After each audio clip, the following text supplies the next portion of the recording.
Olá, muito boa tarde a todas e todos. Nós vamos dar início ao nosso ciclo de debates, diálogos com o CONGEMAS, Colegiado Nacional de Gestores Municipais de Assistência Social do Brasil.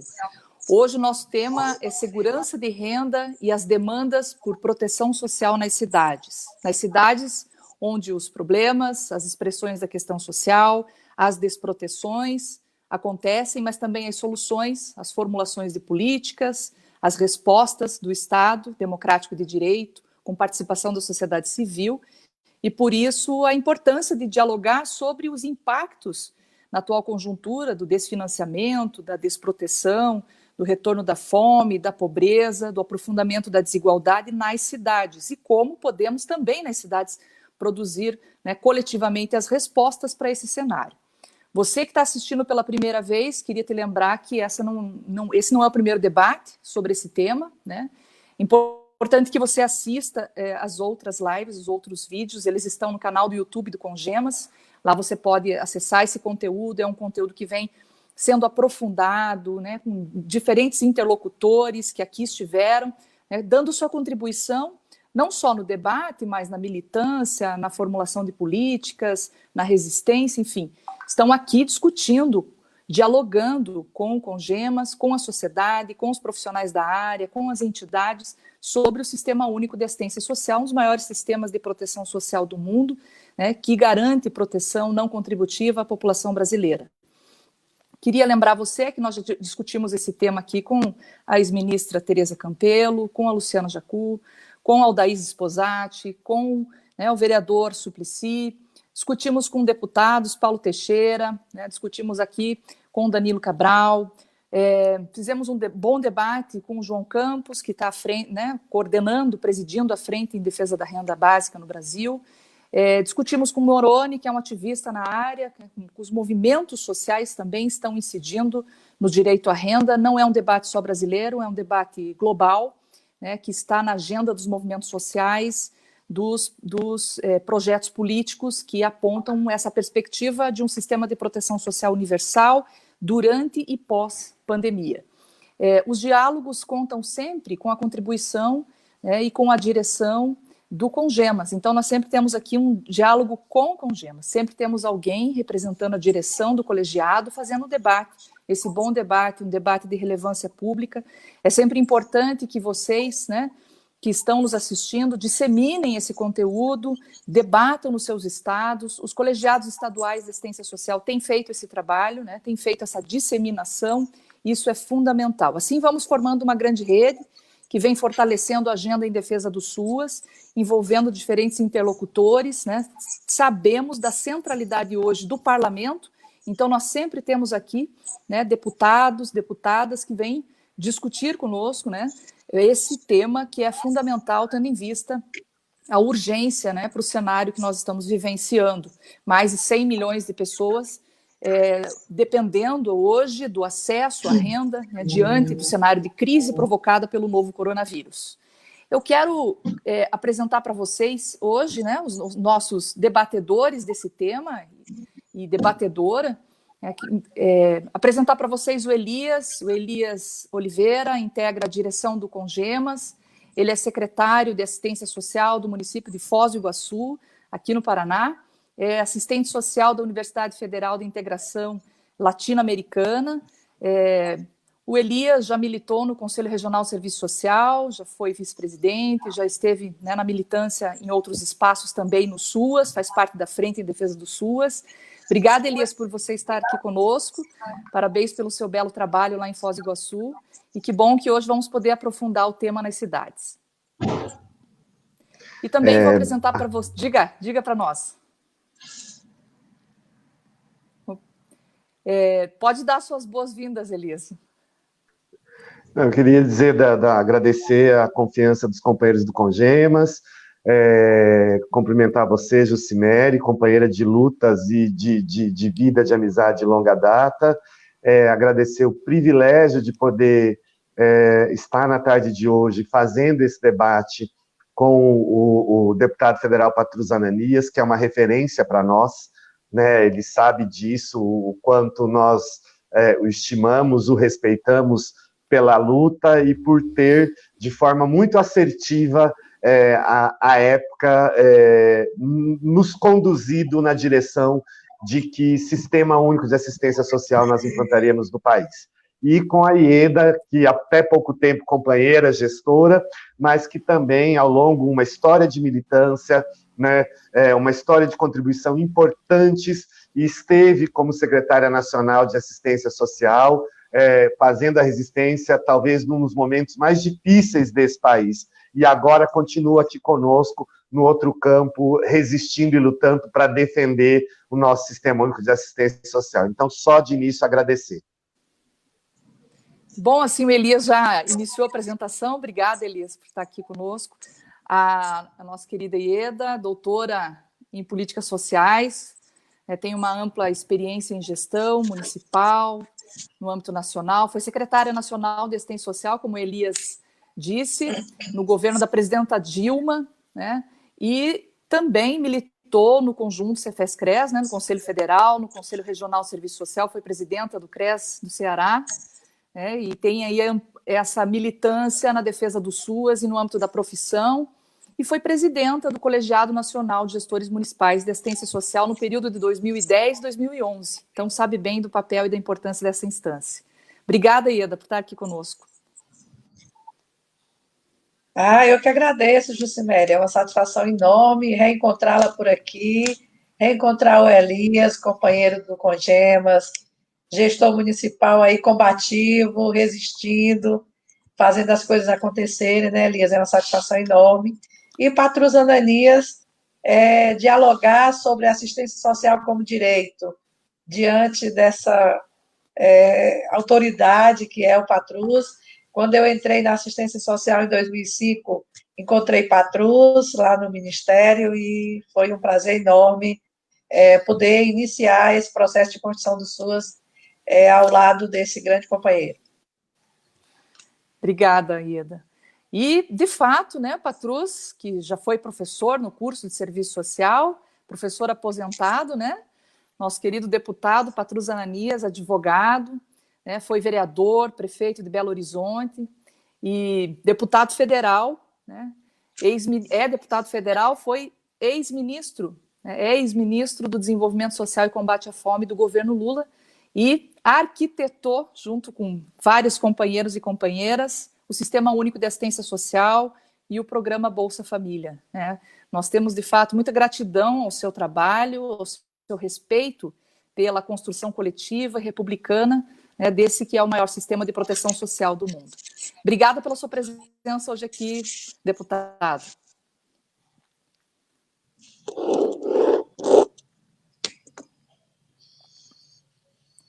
Bom, nós vamos então iniciar, né, esse debate, são 2 blocos, pedir para que você compartilhe, né, compartilhe o nosso diálogo aqui. São 2 blocos para refletirmos sobre a conjuntura, né? Um primeiro para tratar dessa conjuntura nos seus impactos para as cidades, para a população brasileira, e um segundo indicando, né, um segundo e último bloco indicando quais são os desafios, qual é a agenda, quais são os caminhos coletivos para nós enfrentarmos, né, esse difícil cenário que afeta toda a população de pandemia, mas que atinge especialmente aqueles e aquelas que vivem em condição mais desigual. No caso do Brasil, que já é o epicentro da pandemia, as situações ficam ainda mais dramáticas, tendo em vista as desproteções, a redução do papel do Estado, as contrarreformas que antes mesmo da pandemia já traziam, né, sérias consequências, né, em termos do aprofundamento da desigualdade, das violações de direitos. Então, é sobre esse debate que nós vamos fazer, né? Então, eu vou pedir primeiro para o Elias falar um pouco desse panorama, né? Como gestor municipal de Foz do Iguaçu, tem feito lá um trabalho de resistência no SUAS. Nós estamos vivendo um cenário muito difícil, mas é sim possível construir essa resistência nas cidades, né? Mas era importante ouvir de um gestor que está próximo da população, ouvindo a população, ouvindo os trabalhadores, trabalhadoras do SUAS, né? Enfrentando esse cenário. Enfim, Elias, o cenário atual do nosso Sistema Único de Assistência Social e da proteção social, né, nas cidades tem se agravado muito, como temos falado desde o início dessa live, né? A Covid, ela escancara a desigualdade, o racismo estrutural, né, a desigualdade nos territórios, nas cidades, e a falência do Estado neoliberal, ultra-neoliberal, das medidas que vêm sendo adotadas, né? Queremos que você fale um pouco para nós, né, apresente aí esse cenário nas cidades, a partir da sua realidade, né? Ontem na CIT, mais uma vez, Comissão Intergestores Tripartite, deputado, mais uma vez foi apresentado um cenário muito difícil para os gestores, né? Nós estamos num cenário de desfinanciamento da assistência social e os recursos vêm reduzindo e não têm sido executados como foi, né, construído desde o início do SUAS. O desfinanciamento ele resulta em mais desproteção, né? Não tem como reduzir desigualdade e vulnerabilidade sem políticas públicas, sem proteção social. Elias, fale um pouco para nós, né, quais são os rebatimentos desse cenário nas cidades, né? O que significa na prática a emenda constitucional 95 e a portaria 2362, que equaliza os recursos, né, orçamentários em relação ao SUAS? O que significa o governo federal utilizar também esse recurso extraordinário como se fosse ordinário? Por favor, Elias. Bom, mais uma vez, boa tarde a todas e a todos. Olha, Jucimere, a emenda constitucional 95, construída em nome de uma suposta austeridade fiscal do país, né, por si só ela já apresenta um cenário. A gente já observa a emenda constitucional, que era para propor um equilíbrio financeiro do país, ela equilibra para baixo, né, a atenção à população mais vulnerável, mas, por exemplo, ela equilibra para cima, ampliando e mantendo o socorro aos bancos privados, por exemplo. Né? Isso aí está na realidade para quem quiser ver. Então, a emenda constitucional 95 nada mais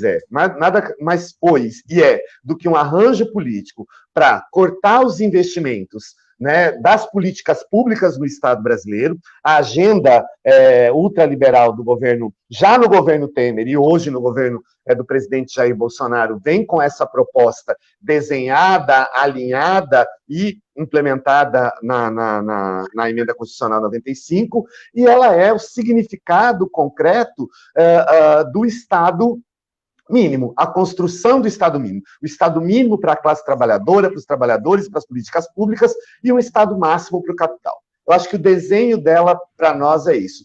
Como é que isso se traduz, né, no cotidiano da assistência social? Eu acho que um tempo antes da pandemia, nós já estávamos vivendo situações, desde 2016, e aí ontem eu acompanhei a reunião da CIT, né, muito preocupado, principalmente com a distância abismal de leitura da realidade que fazem os gestores municipais, os gestores estaduais, e que faz o Ministério da Cidadania diante da realidade que nós estamos vivendo.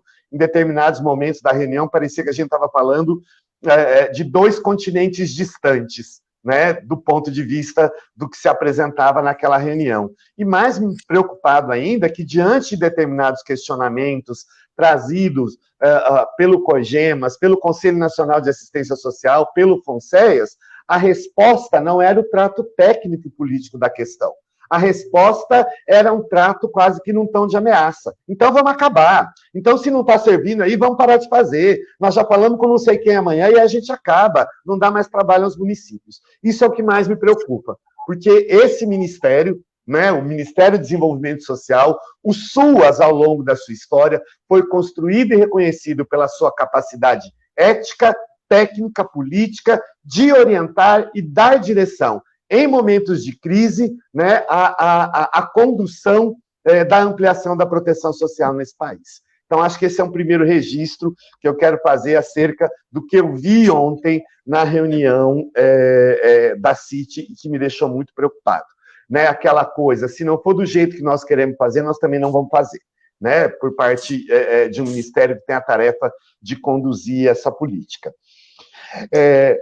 Nós já vínhamos sofrendo aí com atraso nos repasses a partir de 2016, né, todo ano a gente lá fazendo enfrentamento com GEMAS, FONSEAS, Conselho Nacional, criando estratégias para pressionar o Ministério a cumprir com a sua responsabilidade das transferências regulares e automáticas para a colaboração, para a contribuição, para a expansão da política de assistência social no país, o que não vinha acontecendo. Você pediu para dar um exemplo, de 2018 para 2019, e eu levei isso para o Congemas, numa reunião do Congemas, acho que Ieda vai lembrar, levei isso para uma reunião, para um fórum de capacitação do fundo, só para você ter ideia, ao final de 2018, nós tínhamos mais de 12 parcelas atrasadas, de saldos anteriores. Nós recebemos 7 parcelas, né, em dezembro e 4 parcelas em janeiro. E imediatamente o nosso saldo foi bloqueado, né, porque ainda se falava da portaria 88, das portarias 88 e 36. Então, aí já tinha, né, todo um embate para a gente fazer. Essa questão só se agravou. Nós temos saldos de 2019 ainda para receber. 2020, nós tivemos aí, como você bem disse, Jucimere, a portaria 2362, que, em nome de uma equalização dos recursos, né, da portaria, que primeiro é preciso dizer, muito claramente, não foi pactuada, não foi discutida com as instâncias de controle social, CIT, Conselho Nacional de Assistência Social, né, já no rompimento claro do Pacto Federativo, no trato dessas instâncias, no encaminhamento e na condução do SUAS, né, e a chamada portaria 2362, né, vem no sentido, nós precisamos de equalizar os recursos, não podemos estourar o orçamento, dar mais do que nós temos. E o que acontece? Nós tivemos uma redução média entre 35% e 40% nos blocos da proteção social básica de janeiro, né? Em fevereiro, teve um reequilíbrio na proteção social especial, parcela cheia, mas no caso do nosso município, na proteção social básica, a redução do bloco da proteção social básica, a redução chegou a 70% na parcela. Né? O pessoal fala, não, está lá documentado, para quem quiser ver. Esse é um pouco desse cenáriozinho. O que isso significa para a gente? O que, quando a gente olha isso? Né? Nós entramos no momento de pandemia, né? Nós estamos desde 2016, sem nenhuma proposta de expansão dos serviços, né? De expansão dos serviços e, consequentemente, expansão do cofinanciamento.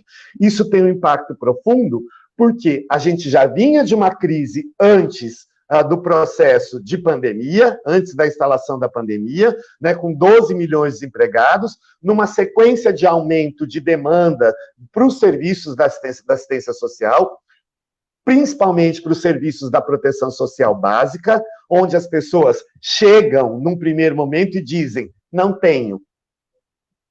Né? E é lá que a gente começa a construir respostas, pensar caminhos inclusivos para essa população que chega lá. Obviamente que isso se agrava com a pandemia.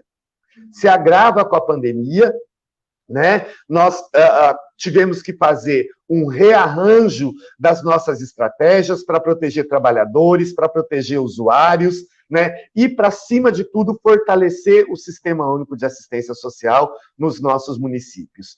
Ora, né, as respostas do Ministério da Cidadania de como enfrentar a pandemia chegaram quase 60 dias depois do caos instalado, da situação instalada. Enquanto isso, os municípios já estavam dando respostas, já estavam criando as respostas, e na grande maioria dos municípios, fazendo isso por meios próprios e com recursos próprios.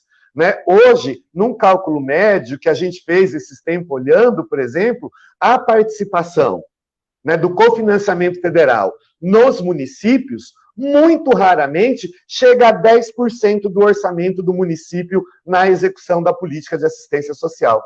E aí nós temos que falar que os estados, como medida de exemplo, seguem a mesma coisa. Aqui em Foz do Iguaçu, eu posso dar o retrato. 7% do total do nosso orçamento para a política de assistência social, 7% dos recursos são do governo federal, 3% dos recursos estaduais e 90% são recursos próprios do município. Estava comentando com a Ieda antes de abrir a live, com muita alegria eu digo, nesse momento, amanhã a gente inaugura oficialmente, mas já está funcionando, a nossa segunda residência inclusiva, 100% com recurso próprio. Né? Porque a necessidade, a demanda chega e nós precisamos cumprir, atender e dar respostas à população. A crise da pandemia, sobretudo, traz para dentro da política de assistência social, agrava a situação daquele público que já estava numa situação de pobreza extrema, já estava lá abaixo da linha da pobreza, né? A gente já encontra dificuldades. Os serviços, como, por exemplo, o serviço de convivência e fortalecimento de vínculo, que auxiliava nos processos de organização, a partir dos trabalhos com grupos, com essas famílias, nas diversas formas desse país, tem que ser interrompido, né? Os processos, muitos deles ainda executados pelos SUAS, né? De qualificação para o mundo do trabalho, de apoio à qualificação pelo mundo do trabalho, seja através do Acessuas Trabalho, seja através de iniciativas próprias, também tiveram que ser interrompidos. Essa dinâmica de qualificação digital para os nossos usuários, na sua grande maioria, não funciona, porque precisa ter acesso a uma rede de tecnologia, a uma rede de internet de alta qualidade, e precisa ter equipamentos de qualidade para fazer essa operação também, o que não é a realidade, muitas vezes, nem dos nossos serviços, dos nossos equipamentos, e muito menos a realidade dos nossos usuários. E aí, passado quase 60 dias depois da pandemia, o Ministério da Cidadania, então, lança a mão de um recurso extraordinário para atender a pandemia, né? Um recurso, na nossa avaliação, um tanto quanto engessado, por quê? Parte das demandas, por exemplo, da proteção social especial, para que veio grande parte dos recursos, né? Ela já estava sendo atendida pelo município. Mas você veio aí um recurso engessado, uma outra parte para EPIs e uma outra parte para alimentação. Né, que muitos municípios, é óbvio, a alimentação foi a maior demanda na grande parte dos municípios, né, o benefício eventual, a segurança alimentar foi a grande parte, a maior demanda que chegou aos CRAS, chegou à proteção social básica dos municípios, né, mas a grande questão ninguém perguntou para os municípios qual era a demanda dele emergencial neste momento. O Ministério da Cidadania diz, o que chegou até nós, a preocupação com o acolhimento, a preocupação com a população de rua. É óbvio que foi uma preocupação nossa também, mas eles perguntaram para quem? Com quem é que eles dialogaram para tomar essa decisão? E eu não estou dizendo aqui que o recurso extraordinário não foi importante. Ele foi importante, sim. Mas, por exemplo, e para municípios que precisavam fortalecer estritamente a proteção social básica? Só com EPI, com alimentação, não fortalece a proteção social básica. Nós tínhamos município que, por necessidade, já estavam tendo que demitir equipes, que fechar equipamentos, né, porque não tinham condição de manter esses equipamentos sem a regularidade dos repasses federais, né, do repasse das transferências regulares e automáticas. Né, agravada essa situação por causa da pandemia. Como é que esses municípios, fico imaginando os municípios de pequeno porte 1, pequeno porte 2, conseguiram incrementar as suas ações estratégicas para ampliar a cobertura na proteção social básica, sem uma ampliação mesmo dos recursos extraordinários para auxiliar nesse processo, né? Isso tudo por conta de uma escolha do Ministério da Cidadania, né, de não dialogar com as instâncias que operam, que as instâncias que estão lá diretamente relacionadas à execução do SUAS. Né? Isso acho que é um elemento importante para a gente discutir. Né? Aí, esse diálogo, que acaba ocorrendo em grande parte dos municípios com os recursos extraordinários. Se eu não tenho recursos da transferência regular e automática, os recursos ordinários, no momento de crise, em que aumenta a demanda, olha, eu posso falar só aqui por Foz do Iguaçu, né, nós tivemos aproximadamente, né, 4 mil novas famílias inseridas no Cadastro Único da Assistência Social. Sem contar as demais famílias que nós atendemos. Nós aqui, só para dar um exemplo, nós vivemos numa região de fronteira, certo? Nós temos uma média de aproximadamente 8 mil trabalhadores que cruzam a fronteira todo dia, que trabalham no Paraguai, e nós estamos com a ponte fechada desde março. Essas pessoas nunca procuraram o Sistema Único de Assistência Social, nunca precisaram. Se, por um lado, ele ganha visibilidade por isso agora, por outro lado, ele mostra também como a dificuldade de uma gestão nacional em compreender as particularidades regionais, as singularidades locais, né, no processo de construção desse recurso, no processo de pensar essa política, neste momento de pandemia, podem muitas vezes. Felizmente, eu posso dizer aqui por Foz do Iguaçu, a gente tem um gestor municipal que conhece, que é comprometido com a política, mas nós sabemos que nós temos companheiros, gestores municipais que fazem um exercício diário de disputar recurso na porta do prefeito com os demais secretários, né, diante das dificuldades que se apresentam.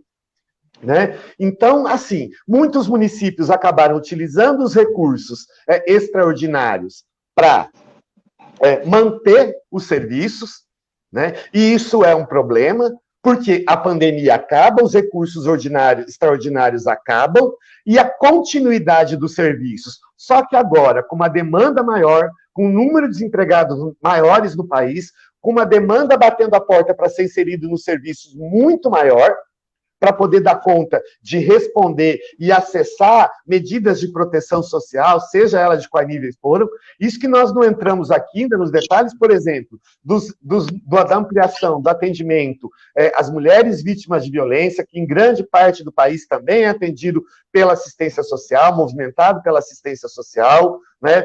Nós não falamos da questão dos processos que incidem sobre a população periférica, né, população que entra na extrema pobreza, que não estava mais entra na extrema pobreza. Aí a gente vê propaganda dizendo, olha, com auxílio emergencial, o Brasil ficou com mais tempo com pessoas fora da extrema pobreza. Do ponto de vista econômico, do cálculo matemático, de pega 600, divide por 3, podemos dizer que sim.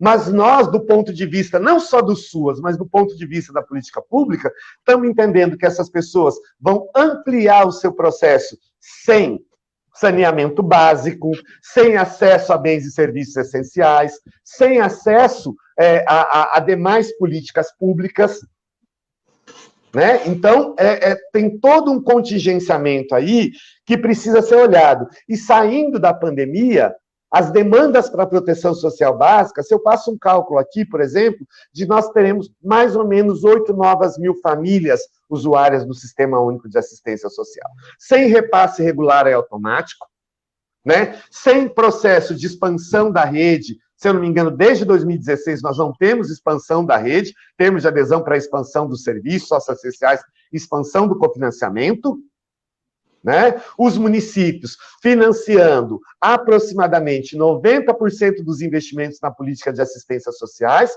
com uma baixíssima participação da esfera federal e da esfera estadual, e tendo que responder por um conjunto de outras vulnerabilidades que aparecem nesse momento, que chegam nesse momento com essa população.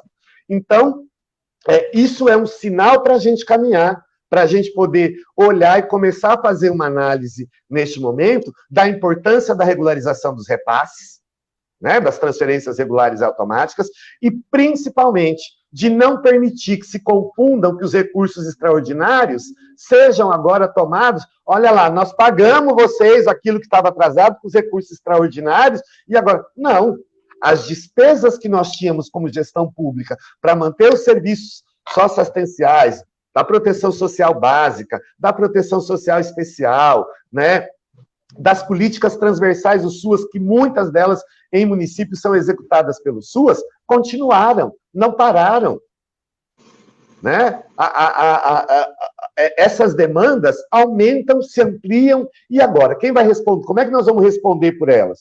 Né? Os recursos extraordinários não vão dar conta de cobrir, e não são para cobrir isso.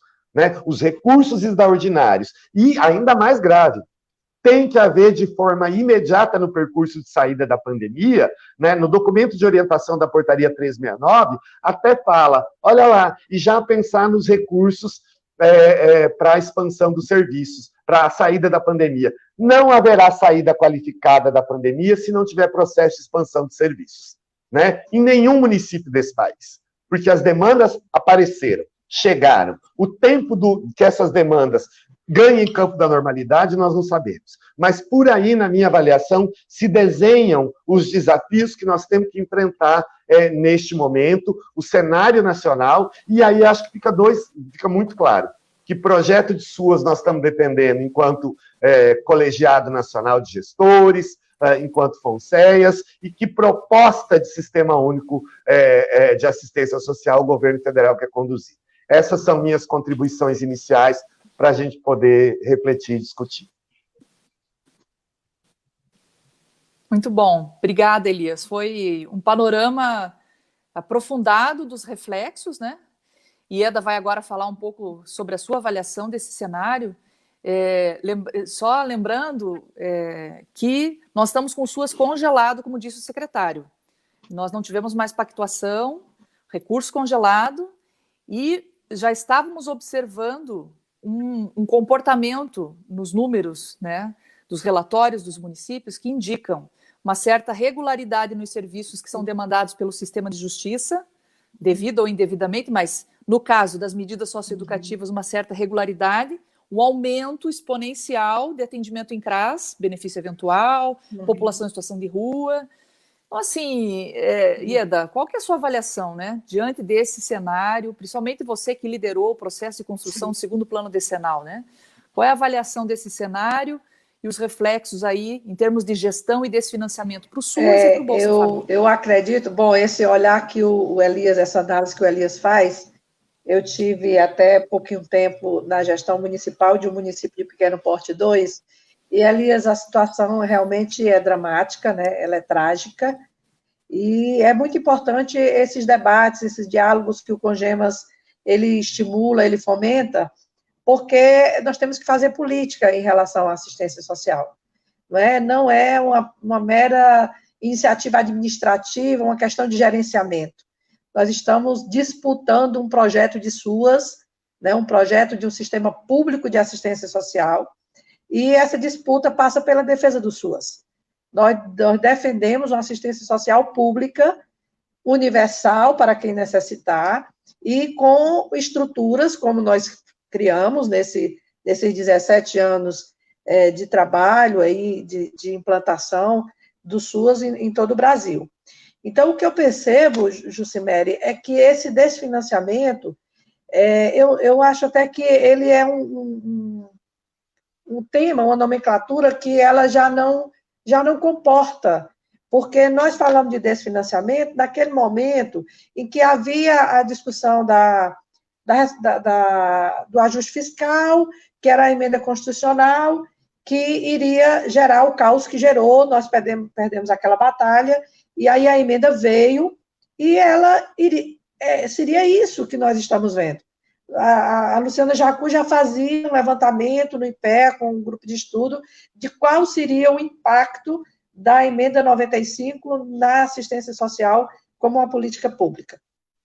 E aí, esse esvaziamento do conteúdo do SUAS, ele vem acontecendo de forma galopante, e ele ficou mais gritante neste ano de 2020, porque o ano de 2020, ele é um ponto fora da curva, ele é um momento extremamente grave, né, de uma pandemia que ela não se encerrou, ela permanece até o dia 31 de dezembro, pode virar o ano, né, a gente não sabe ainda como é que vai acontecer, e um movimento do governo de desvalorização do governo federal, de desvalorização total das estruturas existentes em relação ao modelo de assistência social que o SUAS representa.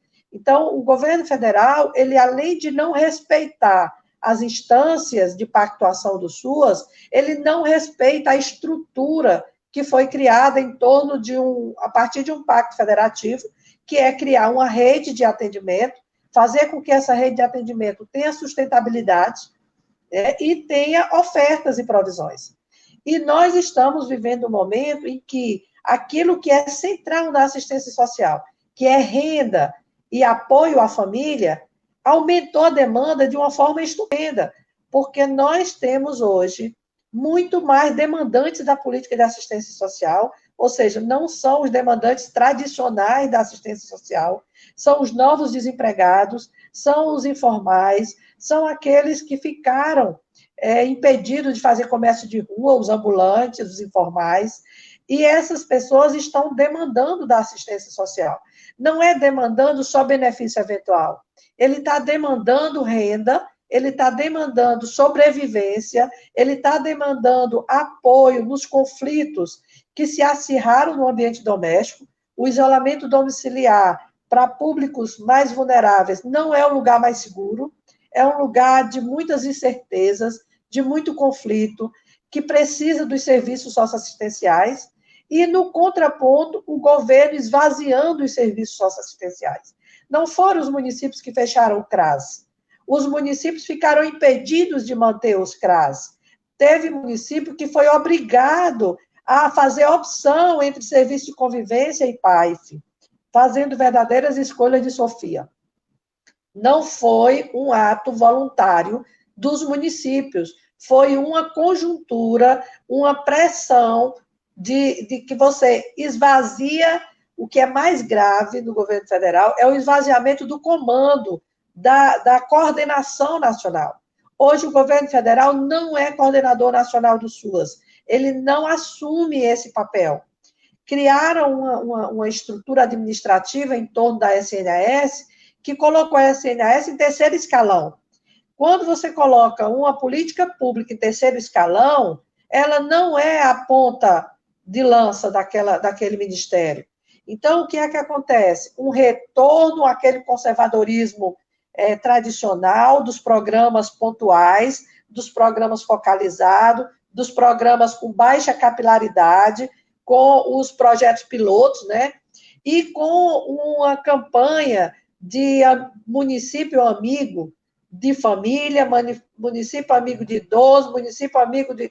que nada representa financiamento, só representa um slogan, um marketing publicitário que tenta mudar a imagem de um governo que odeia pobre, que odeia as pessoas, a classe trabalhadora, e que odeia espaços democráticos, como tem sido as reuniões, né, da CIT, as reuniões do CNAS. Então, a análise que eu faço nesse momento é que aquela ruptura que a gente vinha produzindo nesses 15, 20 anos de implantação de um sistema público fundado na lógica do direito, o que eu entendo é que nós estamos voltando a um conservadorismo e num momento muito neofascista, em um momento em que a sociedade está indo muito nessa maré, né, do tradicionalismo e do conservadorismo. E aí não tem espaço para a cultura da cidadania, para a cultura do direito. E aí não é uma tarefa fácil. Nós não somos salvadores de pátria, viu, Elias? O gestor municipal, por mais esforço que ele faça, por mais vontade política que ele tenha, nós estamos falando de um sistema que envolve 3 entes federados, 3 entes, né, que precisam assumir suas responsabilidades como Estado e que está ficando ausente com a presença do governo federal e uma ausência histórica do Estado, dos Estados, na condução das suas políticas estaduais. Então, é um momento realmente muito adverso, muito complexo, mas não é impossível reverter e resistir e lutar. Então, eu acredito que a gente possa, no próximo bloco, até dar uma conversada para a gente não cair no choro do muro das lamentações. Sim. E a gente produzir um movimento que vai construir ou reconstruir, né, o legado que a gente construiu tão caro nesses 20 anos que a gente chegou aqui, né?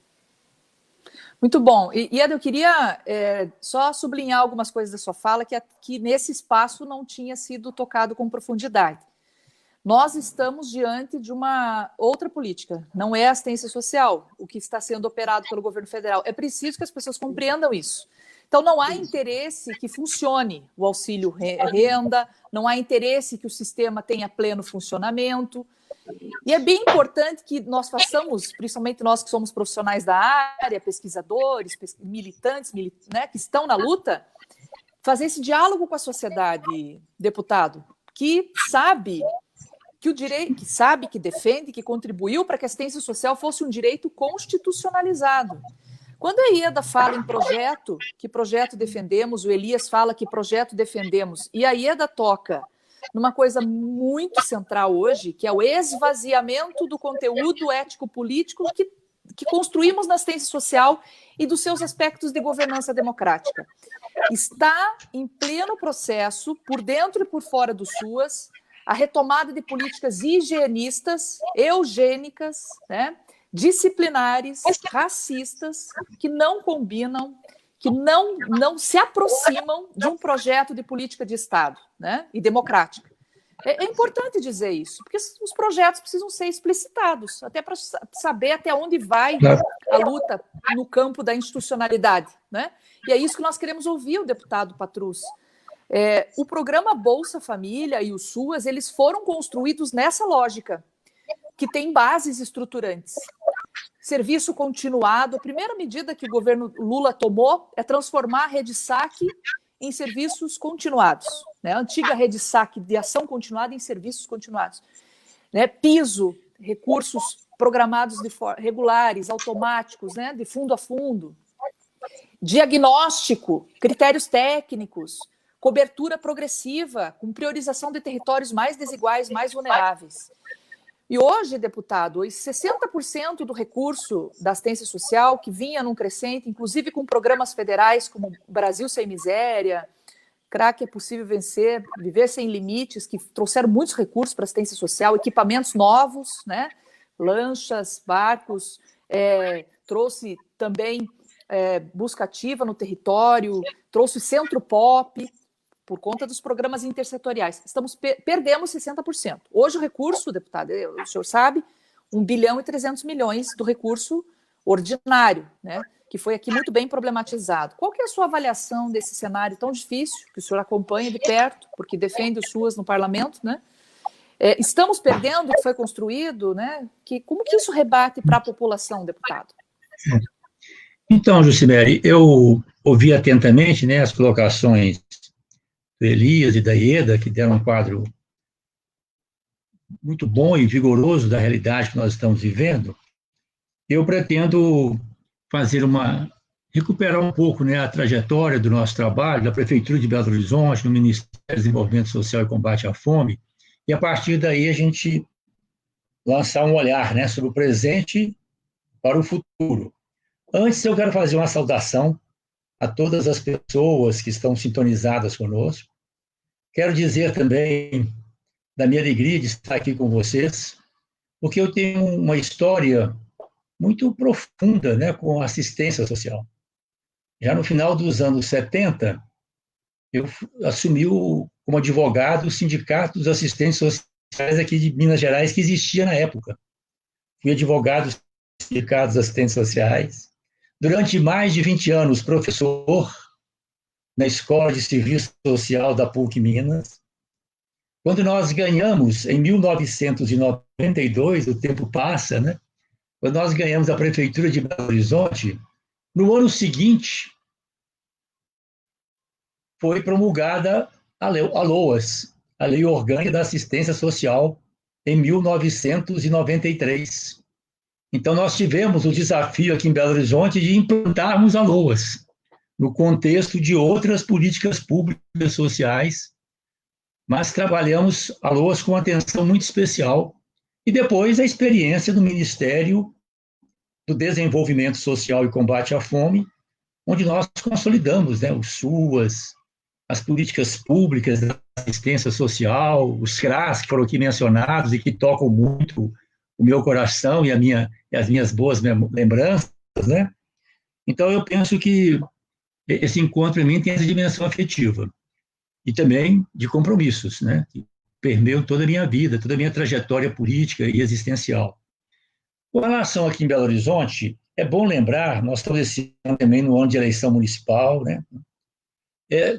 Quando nós ganhamos aqui a prefeitura, as condições não eram favoráveis, claro, não eram tão ruins como nós estamos vivendo hoje, com esse governo perverso, a serviço da morte, né? Nós não tínhamos recursos do governo federal, na época não existia não existia sequer o SUS, né? Não existia o SUAS, não existia a Fundeb, né? A gente tinha que... E nós conseguimos fazer um trabalho muito vigoroso nessa área. Eu me lembro bem que nós tínhamos em Belo Horizonte 600 crianças e adolescentes em situação de rua. Eles aprontavam pela cidade. Nós assumimos o compromisso de retirar de forma dialogante, pacífica, não violenta, respeitosa, essas crianças e adolescentes de rua de Belo Horizonte. E o fizemos, mobilizando toda a prefeitura, todos os órgãos da prefeitura. Constituímos até um time de futebol de meninos de rua, time de vôlei de meninas de rua, né? Grupos de teatro, um trabalho, escola voltada especialmente para eles. Então, nós temos um trabalho muito forte nessa linha de priorizar os pobres. Né? Eu penso que essa é uma questão importante para nós hoje, sobretudo para os nossos gestores. Os recursos são escassos, as demandas enormes, crescentes. Então, é fundamental estabelecermos prioridades.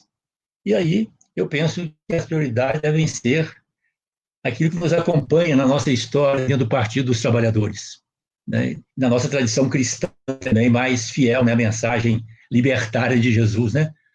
A opção preferencial pelos pobres, governar para todos, mas com atenção muito especial, priorizando as pessoas, as famílias, as comunidades, as regiões historicamente menos assistidas e que muitas vezes sequer foram assistidas.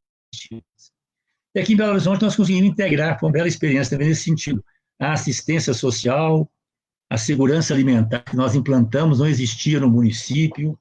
Eu penso, inclusive, que foi pelo trabalho que nós fizemos em Belo Horizonte que o presidente Lula me convidou para nós implantarmos, porque não existia, o Ministério do Desenvolvimento Social e Combate à Fome, integrando as 3 áreas, a assistência social, a segurança alimentar e o programa Bolsa Família, que surgira no final de 2003, né? E nós implantamos o Ministério em janeiro de 2004, no início do 2º ano do governo do presidente Lula. A experiência que nós tivemos com a assistência social nesse sentido, ela foi muito rica na medida em que foi uma experiência de integração. Quando as pessoas me perguntam por que o Bolsa Família deu certo, e deu, é claro que pode e deve ser aperfeiçoado, ampliado, né, melhorar, mas é um programa exitoso. É porque o Bolsa Família não veio sozinho. O Bolsa Família é integrado com as políticas de assistência social, na verdade, tornou-se um programa de assistência social.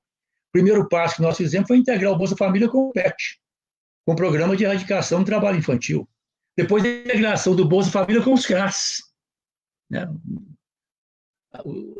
As pessoas que trabalham nos CRAS, os assistentes sociais, os psicólogos, né, assistentes, psicólogos, eles trabalham nas comunidades mais pobres, onde estão os beneficiários do programa Bolsa Família. Então, nós promovemos essa integração, buscamos a integração também com as políticas de segurança alimentar, né?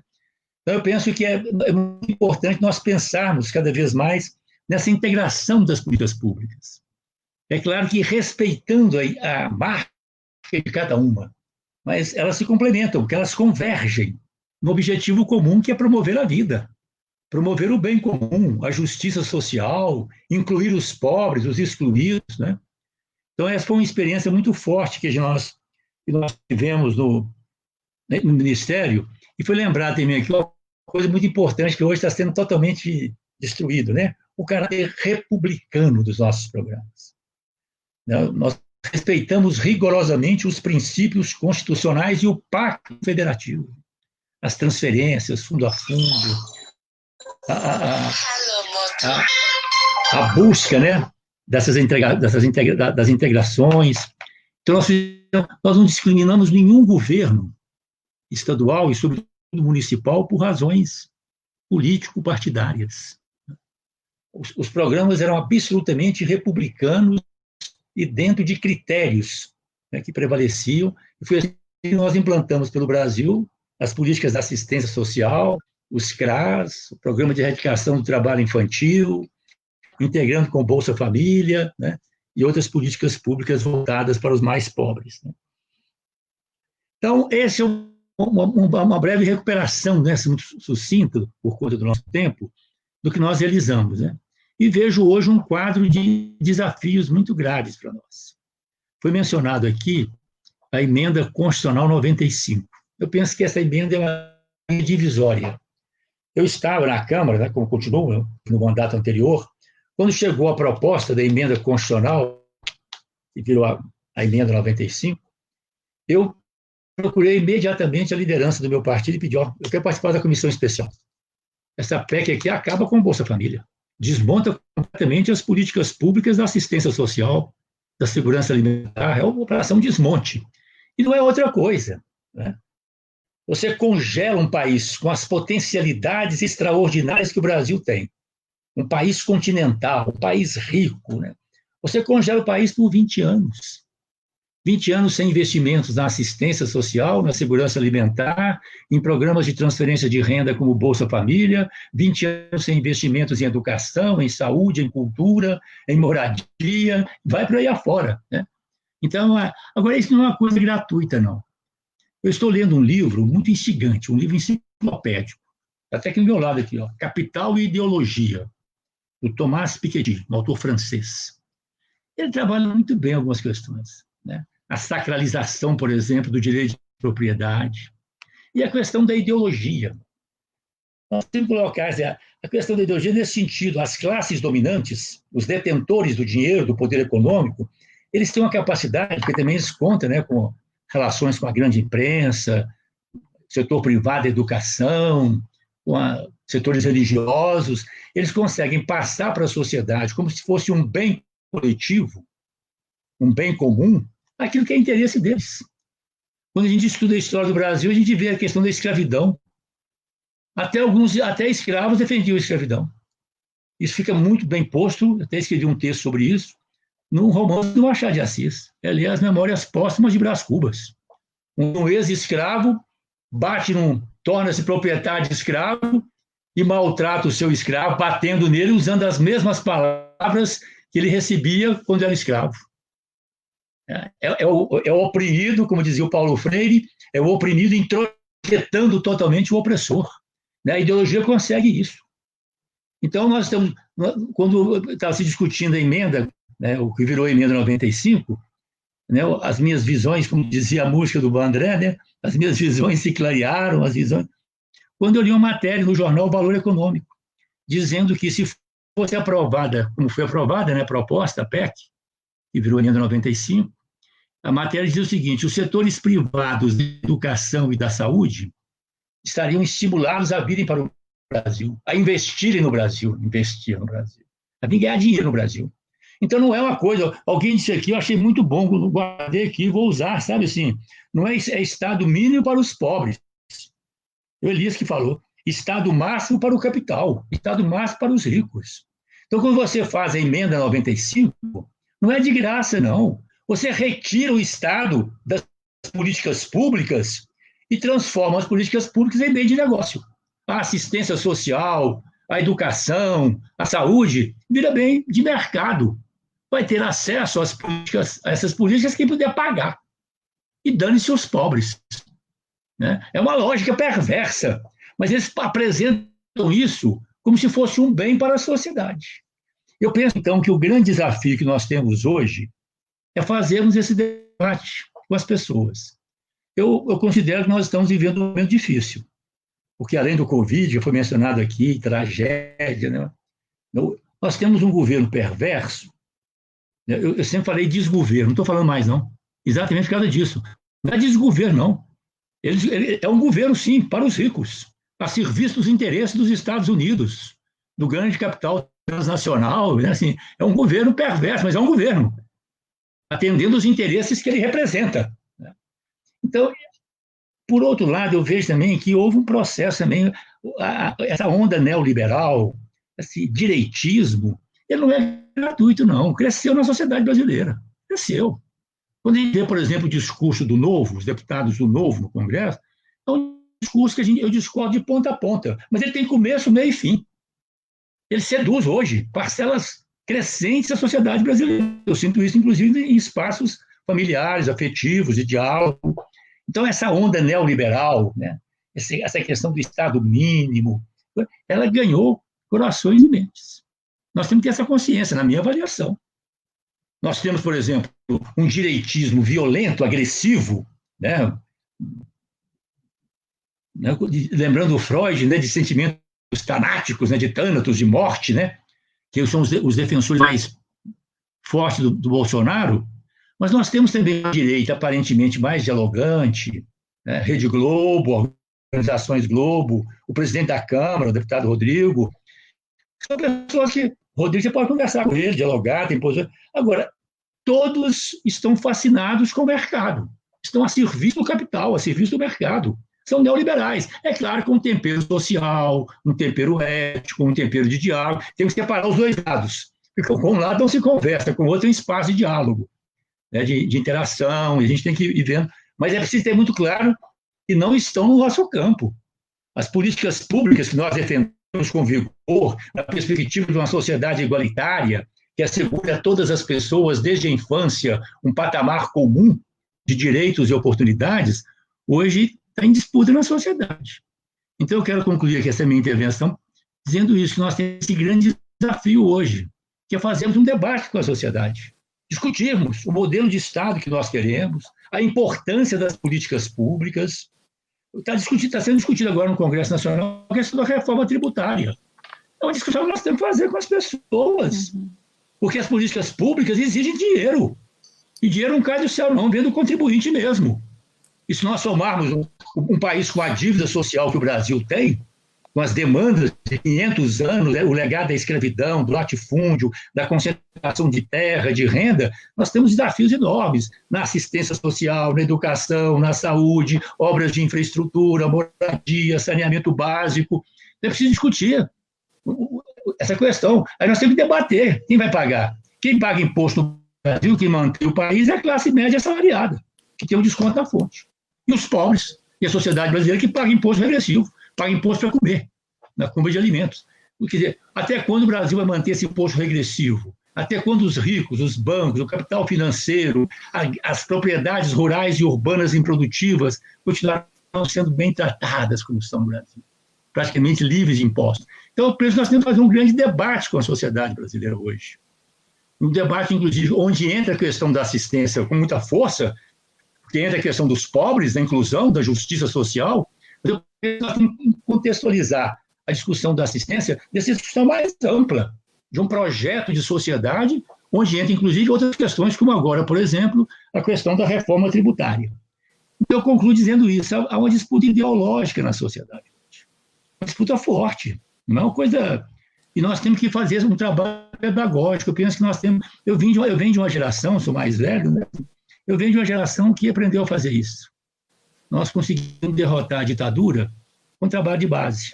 As comunidades eclesiais de base, os sindicatos, os movimentos sociais. Então, eu penso que hoje nós estamos sendo desafiados a iniciarmos novamente esse trabalho, é claro, em outro momento, utilizando as redes sociais, buscando espaços mais alargados, mas eu penso que nós temos um grande desafio hoje.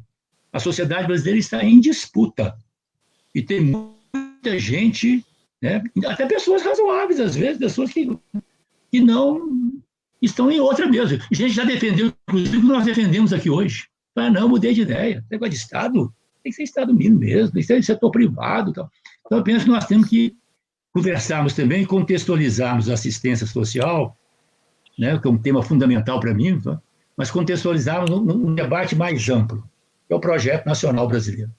Qual o país que nós queremos para nós e para os nossos filhos, para os nossos netos e para os netos dos nossos netos. Temos que olhar esse olhar prospectivo também. Eu fico por aqui, gente, para não esticar muito a minha conversa e a gente poder ter mais tempo para ouvir vocês também, que eu estou aprendendo muito. Muito obrigado. Mas está muito boa a sua análise, gostamos muito. Acho que sim, hoje tem elementos novos nos nossos diálogos que nos fortalecem, né? Precisamos explicitar os projetos, né? Nós somos disputadas e disputados por projetos coletivos, por projetos societários, e discutir com a sociedade que projeto de sistema de proteção social queremos, de SUAS e de sociedade, é fundamental. Isso, inclusive, deputado, tem sido discutido nas lives. Nós faremos, né, uma ampla mobilização, assim como foi Fundeb, para discutir com a sociedade. Nós temos uma aliança com a população usuária, são mais 600 mil trabalhadores e trabalhadoras no SUAS, né? Nós precisamos reverter esse processo. Quando o deputado fala, né, do Estado gerencial para o interesse do capital e penal para a população, é sobre isso que estamos falando. Quando ele fala de políticas de morte, eu queria lembrar, inclusive, que os movimentos sociais apelidaram a PEC como PEC da morte. A PEC que hoje é emenda constitucional, PEC da morte. Existe um debate no campo dos direitos humanos que é muito importante, né? Que do Bembe, que fala, aquele Bembe que fala da necropolítica. Hoje falamos também de racismo estrutural. O nosso país tem um racismo estrutural que engendra desigualdade, reproduz socialmente, e o Estado é colonizado, e esses processos vão se reproduzindo. Obviamente que a gente não tem que ter o fatalismo, né? Temos que combinar o otimismo da vontade com o pessimismo da razão. Tem que olhar esses processos e encontrar caminhos, né? Nós não queremos um Brasil que tenha políticas de morte, como está acontecendo. Né? É preciso diferenciar. Eu queria também destacar na fala do deputado que com reacionário não tem diálogo mesmo, e eu acho que a Ieda falou hoje aqui algumas questões importantes que, inclusive, apareceram na reunião da CIT de ontem, como Elias também lembrou. Quando a democracia ela requer o diálogo, né? Ela requer a convivência pacífica entre projetos, entre os diferentes. Então, quando um governo tecnocrata, autoritário, ameaça ou desmonta as instâncias e os espaços, né, democráticos, nós temos claramente, né, evidentemente, um projeto com traços fascistas, neofascistas, conservadores, e aí cabe à assistência social esse caminho de filantropização, as primeiras políticas sociais no Brasil foram assim, políticas eurocêntricas, colonizadoras, disciplinadoras, institucionalizantes, e aí nós construímos políticas decoloniais, com pacto federativo, com municipalismo, com participação popular, e o deputado lembrou muito bem aqui esse papel de base, né, que vem, e a Igreja Progressista contribui muito na América Latina, os movimentos sociais, populares. Então, isso talvez sejam elementos que precisamos hoje trazer para o debate. Quem são os novos sujeitos coletivos presentes no SUAS, Ieda? Acho que é um pouco isso. Antes de passar para a Ieda, também lembrar, deputado, que esse ano não tem orçamento para o IPET, Ações Estratégicas do Programa de Erradicação do Trabalho Infantil.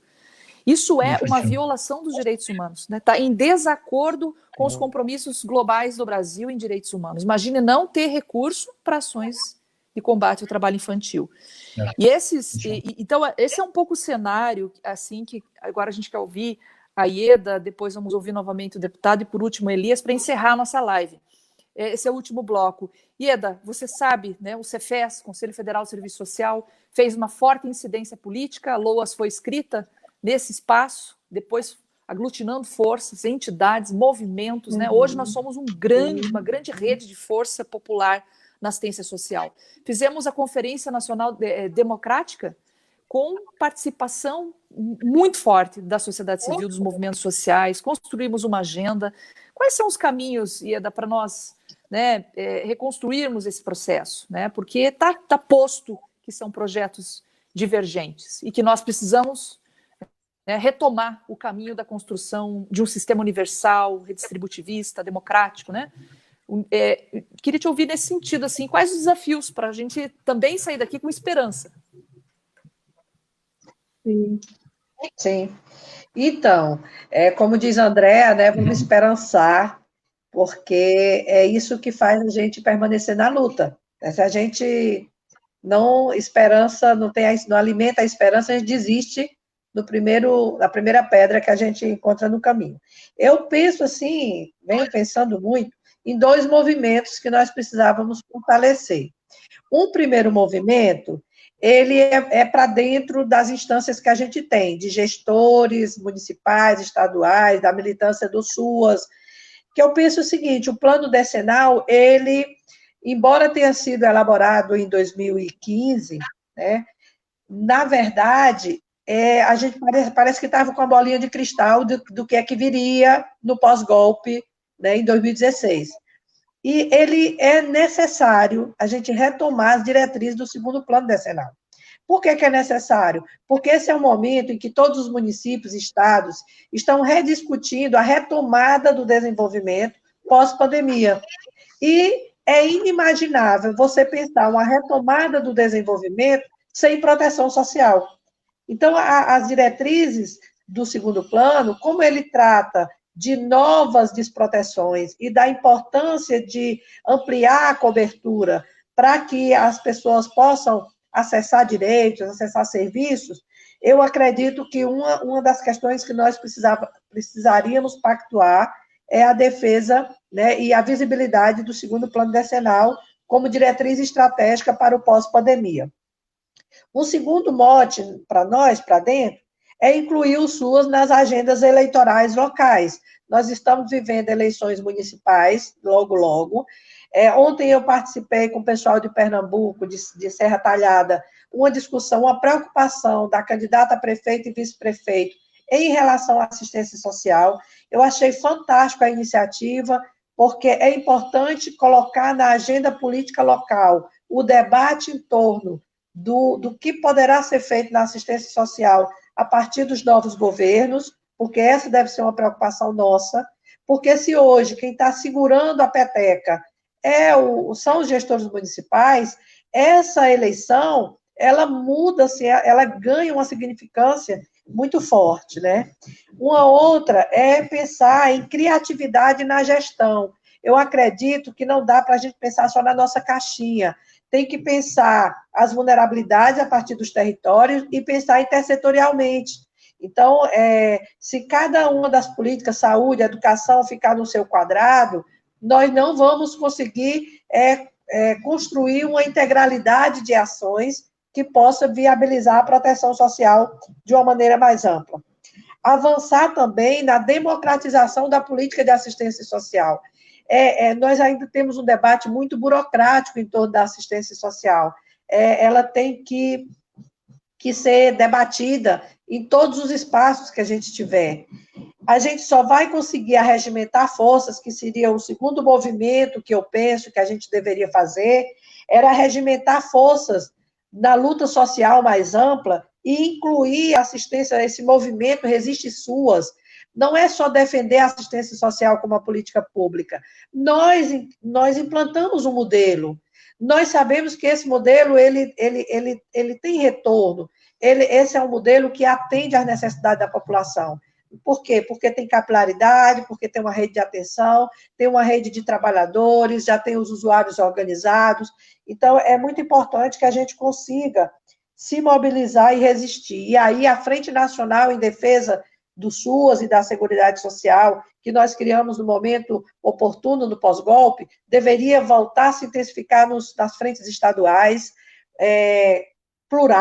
frentes plurais, não frentes, são frentes suprapartidárias, frentes que consigam traduzir para a sociedade a importância da proteção social, do trabalho protegido, a importância de pensar alternativas de emprego, mas emprego também protegido, e mesmo aqueles que não consigam se inserir, eles têm a certeza da renda e de serviços públicos de apoio às famílias na sua tarefa de prover e de cuidar.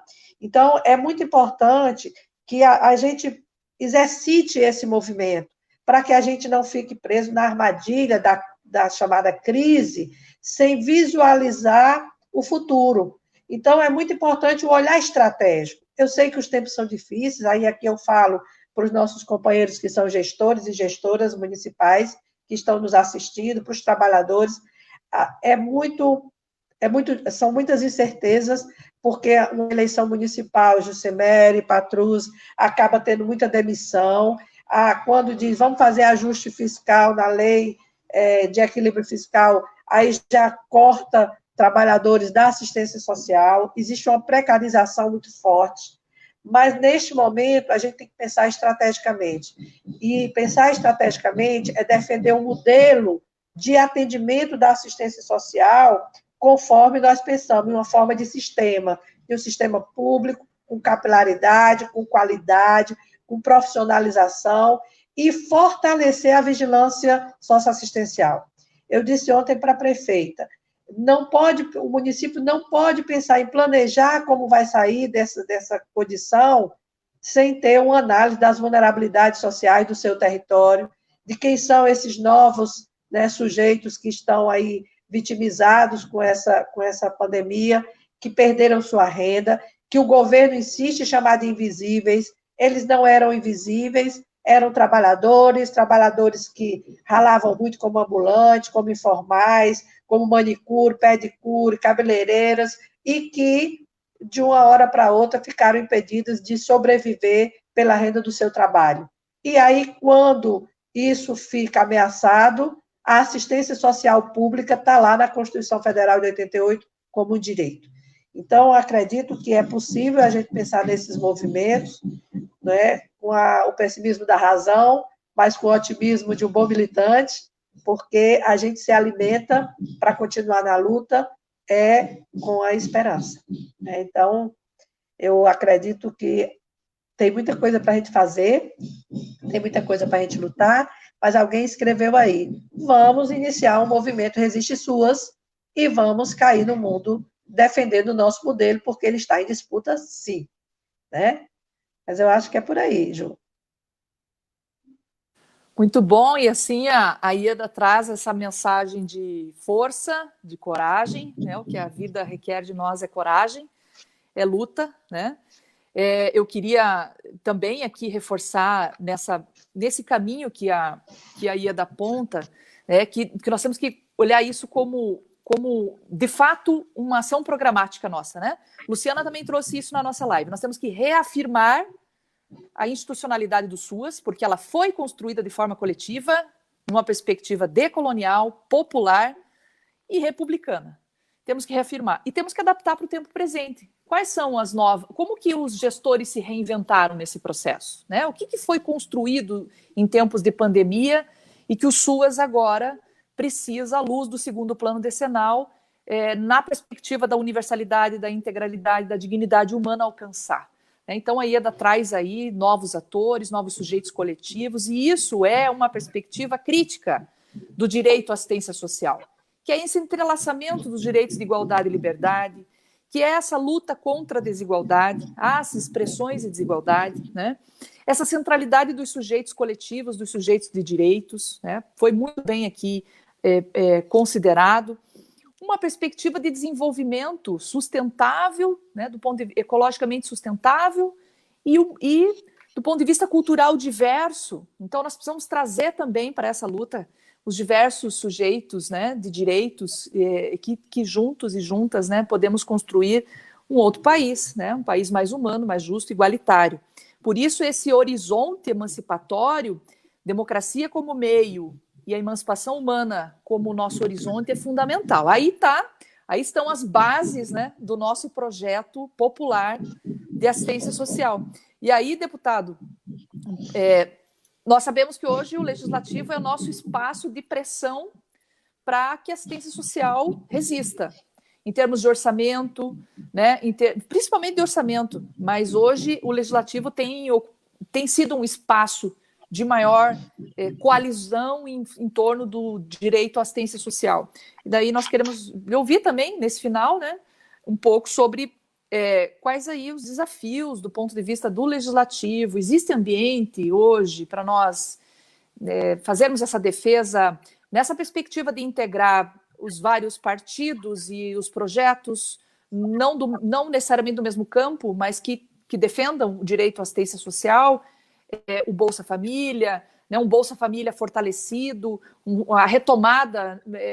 Bolsa Família é assistência social, né, acesso à segurança de renda, e a assistência social também tem seus serviços. Então, como mais proteção com garantia de uma renda básica, porque os efeitos da pandemia serão muito maiores, talvez, do que nós estejamos aí esperando, né? Então, quais os desafios aí para que nós possamos, junto com essas forças políticas no Legislativo, construir esse caminho de defesa do SUAS e do programa Bolsa Família. Ok, Ieda. Bom, eu vou desdobrar aqui, né? Aliás, eu vou desdobrar o que a Ieda falou, exatamente, porque gostei muito da intervenção dela, sabe, assim, e da sua também agora. Com relação ao Legislativo, com relação à Câmara, eu penso assim, pelo que eu estou vivendo lá, acompanhando dia a dia as votações, e a Covid-19, a tragédia do Covid, né, tocou. Penso que nós temos pessoas, às vezes, mais conservadoras, mas que não são pessoas perversas. Pessoas boas, não têm a visão de mundo que nós temos, né? Mas são pessoas que têm sensibilidade, têm sentimentos, né? Nós temos que trabalhar com essas pessoas, conversar com elas, né? Eu penso que o Covid tocou muita gente nesse sentido. Então, nós temos aprovado no Congresso coisas boas, né? Perdemos algumas, por exemplo, o Bolsonaro vetou o que nós tínhamos proposto, eu participei, inclusive, da comissão, com relação ao BPC, o benefício de prestação continuada, no sentido de aumentar para, em vez de 1/4 do salário, meio salário mínimo, e também garantir o 13º. O Bolsonaro vetou, a linha perversa dele, de vetar tudo que diz respeito aos pobres, né? E a Câmara, o Congresso manteve o veto. Em outras frentes nós conseguimos avançar e tudo. Mas a correlação de forças na Câmara, isso vale também para o Senado, né, é muito desigual. Se nós somarmos os partidos de esquerda, PT, e esquerda no sentido bem, né? PT, PSOL, PCdoB, PSB, PDT, tá? Nós temos 140 votos, mais ou menos. Mas, basicamente, os votos que resistiram, que foram contra o golpe contra a Dilma, o impeachment da Dilma. Quando a gente soma um pouco mais, tem alguns deputados que às vezes votam também pelo coração, 150, 160, quando as questões são mais ideológicas, e são 513 deputados. O Centrão, por exemplo, reúne lá um bloco bem maior do que o nosso, em torno dos 200 deputados, pelo menos, né? Então, o Congresso, especialmente a Câmara, que eu conheço melhor, tem uma linha muito conservadora, né? Assim, para as coisas caminharem lá, nós tivemos, é importante a pressão da sociedade. Nesse sentido, os parlamentares são sensíveis, né, à pressão das suas bases, né, da sociedade. Quando o clamor popular, né, chega lá, tem acolhida, né? Assim. Bom, isso posto, para concluir, eu queria fazer 2 reflexões aqui. Primeiro, eu gostei muito da linha que a Ieda colocou, dessa questão da militância do SUAS. É fundamental, mobilizar o campo do SUAS, né? E vincular, gostei muito bem, eu penso que precisa colocar o Bolsa Família como política do SUAS. O Bolsa Família integra o SUAS, distribuição de renda, eles querem acabar com o Bolsa Família, nós precisamos lutar para melhorar, se for o caso, aumentar os recursos e tudo, mas o Bolsa Família é uma experiência muito vitoriosa, né? E foi vitoriosa, sobretudo, pela adesão da assistência social, pela rede da assistência, no Brasil inteiro. Eu acompanhei isso, né? Então, eu penso que é muito importante. Agora, um outro ponto também, que a Ieda falou, que me tocou muito, quando ela falou pensar intersetorialmente. Aqui eu quero fazer uma reflexão com vocês, sabe? Assim, ó, numa reflexão, assim, eu tenho trabalhado sobre isso, desde os tempos do Ministério, a gente vem conversando, discutindo com as pessoas, que é esse ponto. As políticas públicas sociais têm a sua identidade e merece todo o respeito. E aí, com todo, né, a assistência social tem o seu lugar e nós temos que consolidá-lo e ampliá-lo. A segurança alimentar está buscando seu espaço também, temos que empurrar. E tem a educação, e tem a saúde, tem a cultura, né? E tem as políticas relacionadas com a moradia, saneamento básico, enfim. A política pública tem a sua identidade, a sua história, que é preciso preservar, mas é importante integrar essas políticas. Nesse momento difícil que nós estamos vivendo, a operação é uma operação de desmonte que nós estamos vendo, no plano federal e aqui em Minas. Aqui em Minas nós temos também um governo neoliberal. Então, é um desmonte. Eles querem desmontar mesmo, né? Assim, é uma coisa calculada. Abrir espaço para o mercado, transformar tudo em mercado. Vai ter assistência social, quem podia pagar uma assistência lá? Que é isso? Quer dizer, põe tudo no campo do mercado, né? Então, nós precisamos discutir a questão da assistência social, como eu disse, quero insistir nisso, que é um tema que eu tenho refletido, preservando a assistência, mas nesse contexto mais amplo das políticas públicas. Vou dar um exemplo, gente, assim, como nós temos que tratar esse debate com a sociedade. Educação é um tema que toca muitas pessoas. É inegável isso. Você mexe, a educação mobiliza, né? E, de fato, a educação tem uma característica especial, né? Ao mesmo tempo que é o direito da pessoa, desde a infância, da criança, do jovem, né? O direito ao aprendizado, né? Ao saber, ao conhecimento. ela também é um valor fundamental para a comunidade. Nenhuma comunidade, seja no plano local, municipal, estadual, nacional, pode pensar o desenvolvimento, o projeto nacional, o desenvolvimento sustentável, sem educação ligada à cultura, à pesquisa, né, o desenvolvimento tecnológico, científico, enfim, o conhecimento. É fundamental para a emancipação das pessoas e para a emancipação das sociedades. Agora, é preciso lembrar sempre, ninguém aprende sem ter saúde. Ninguém tem saúde se não tiver comida, segurança alimentar, alimentação saudável, se não tiver água potável, se não tiver um meio ambiente saudável. Ninguém aprende se não tiver estrutura familiar organizada, se os vínculos, se os valores familiares estão fragilizados por razões socioeconômicas ou por razões psíquicas, emocionais, necessária a presença pública das políticas de assistência social para reconstruir esses laços, vínculos, valores familiares no contexto mais amplo da comunidade. Então, é preciso mostrar claramente que a educação, ela não existe dissociada das outras condições. Nenhuma criança aprende se não tiver bem acertada, nenhuma criança, nenhum jovem, nenhuma pessoa, se não tiver psicologicamente também bem acertada, né, bem do ponto de vista familiar. Né? Então, por trás de qualquer política de educação está a assistência social, está a saúde, está a segurança alimentar, está a moradia digna, decente. Porque nesse momento difícil que nós estamos vivendo no Brasil e no mundo, que essa onda neoliberal, privatista, não é só no Brasil, não, é ver o que está acontecendo nos Estados Unidos. Lá. É uma disputa no mundo inteiro hoje. Né? Os donos do dinheiro querem ampliar os seus espaços de ganho, de lucro, e querem entrar em áreas consideradas áreas de políticas públicas, querem transformar isso tudo. É o que fizeram, não só com a educação, com a saúde e com a assistência, não, gente. A Previdência. A reforma da Previdência é para privatizar, para transformar a Previdência em negócio privado. Então, por conta disso, eu insisto nesse aspecto, nós contextualizarmos a assistência social desse debate mais amplo. Né? Assim, eu guardei muito essa linha muito bem colocada pela Ieda, né? De nós pensarmos e agirmos intersetorialmente. Quer dizer, a assistência social não vai sobreviver sozinha. Ela tem que estar colocada vigorosamente dentro de um projeto de país. Né? Por isso mesmo que nós constituímos, a iniciativa do nosso mandato, nós constituímos a Frente Parlamentar em Defesa da Soberania Nacional, soberania popular, né? Assentada nos direitos fundamentais, né? No direito à vida das pessoas. Um Estado soberano, o primeiro dever dele é cuidar bem das pessoas, cuidar da vida. E aí nós vamos colocar com muita ênfase as políticas de assistência social, mas integrando com outras políticas nessa perspectiva de um projeto nacional. Aí eu fico mais uma vez por aqui, quero deixar um abraço muito afetuoso para vocês, né, que estiveram aí, esses três belíssimos integrantes, e a Jucimere, a Ieda e o Elias, e reiterar também o meu abraço às pessoas que estão sintonizadas conosco. E eu gostei muito dessa conversa, viu, gente? E confesso a vocês, abriu o coração, viu? Falei sem nenhuma censura dentro dos nossos compromissos históricos. Foi fantástico, muito bom, sempre muito bom ouvir, né? Ouvir e saber que estamos juntos e juntas, né? Na mesma luta. Hoje nós temos alguns pontos que precisam ser demarcados, né, sublinhados no nosso debate.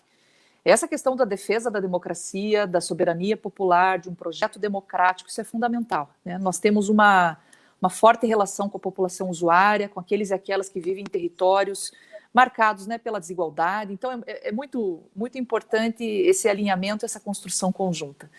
E a defesa que nós sempre fizemos é por uma seguridade social ampla, universal, democrática, né? Então, sem dúvida, esse alinhamento é fundamental.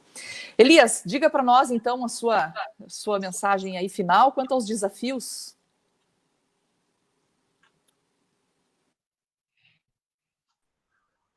Olha só, Josimere, eu acho que do ponto de vista do Congemas, a gente tem uma agenda muito clara, né?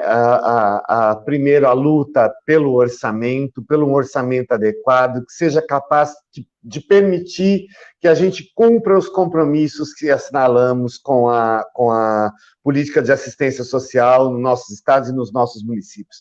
André vem dizendo uma coisa insistentemente: espera aí, Lá em 2019, nós fizemos uma agenda com um orçamento, um planejamento orçamentário, contando com um determinado valor, com transferências regulares e automáticas.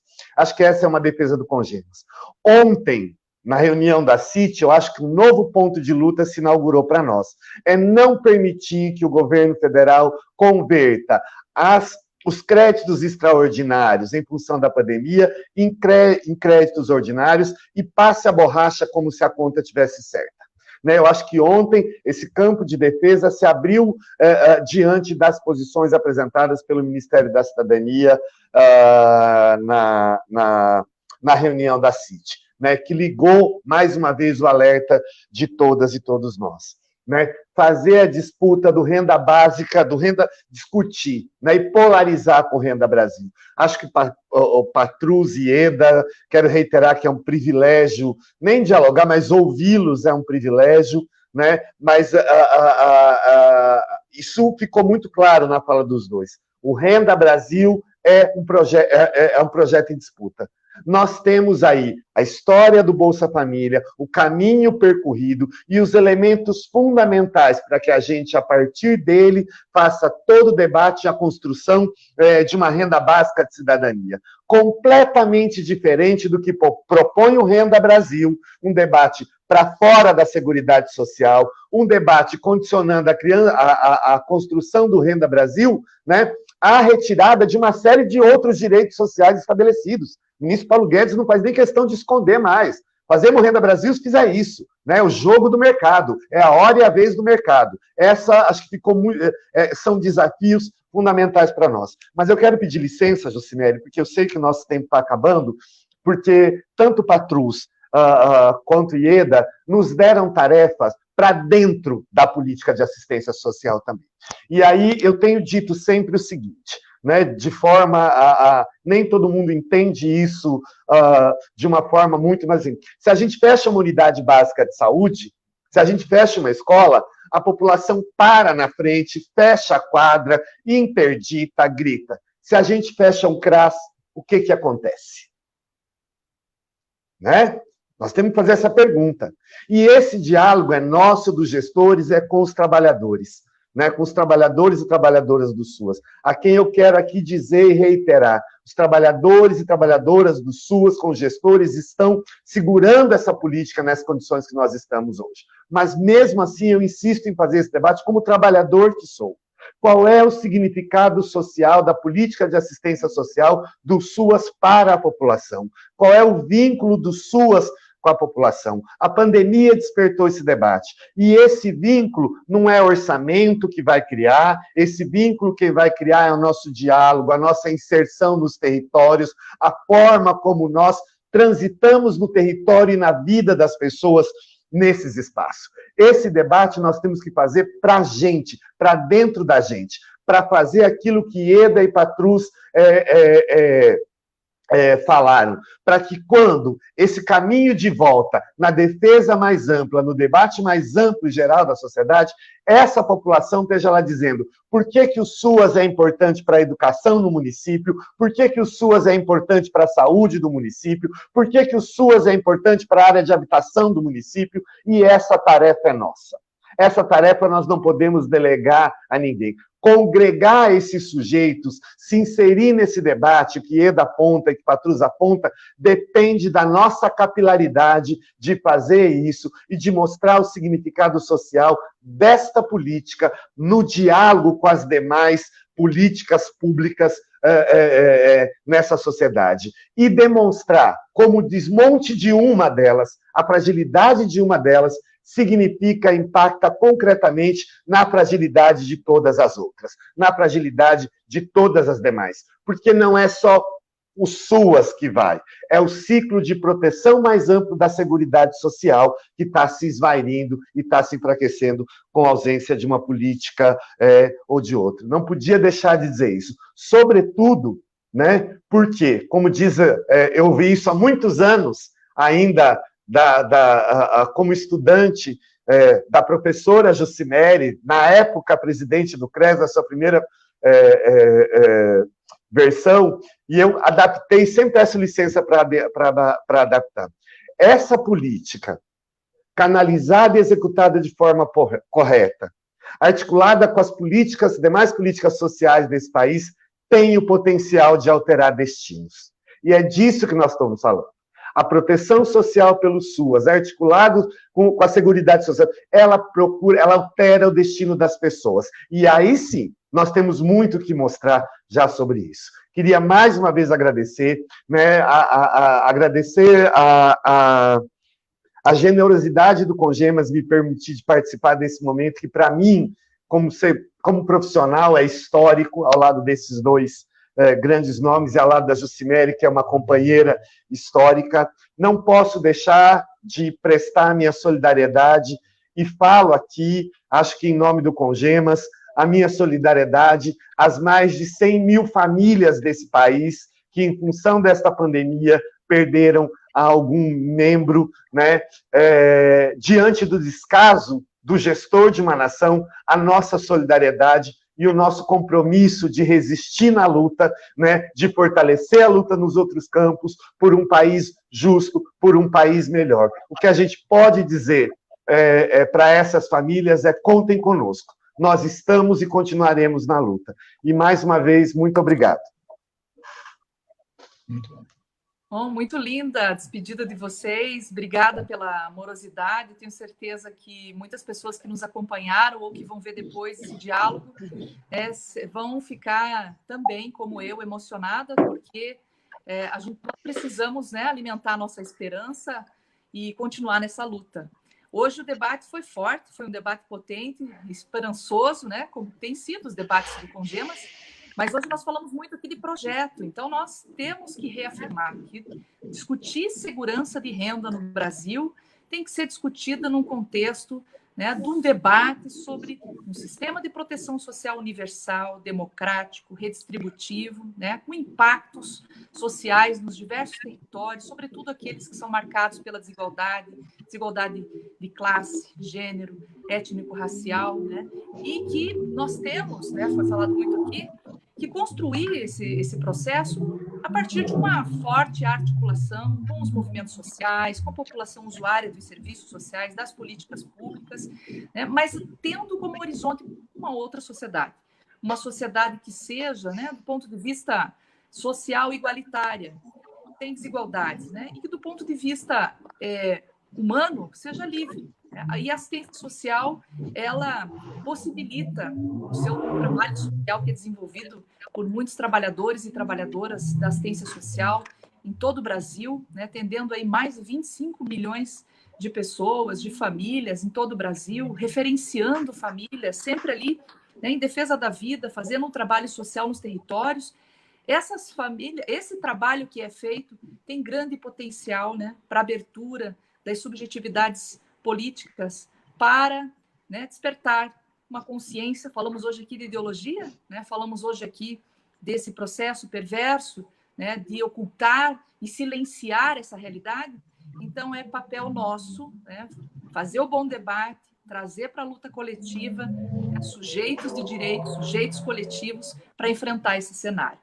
Então, eu quero encerrar a live de hoje, dizer que ela foi muito forte, muito potente, e é assim que nós temos feito o debate do Congemas, né? Para fortalecer a nossa luta cotidiana nas cidades, nos territórios, nos CRAs, nessa perspectiva de construir cidades e relações, né, mais humanas, mais justas, mais igualitárias. É sempre importante dizer que a assistência social é uma política pública que se faz com financiamento público, com participação popular, na direção de uma sociedade mais humana e igualitária. Obrigado, um forte abraço e até a próxima. Um abraço, gente. Obrigada. Valeu. Tchau, gente. Obrigado. Tchau. Tchau, gente. Muito obrigado. Tchau.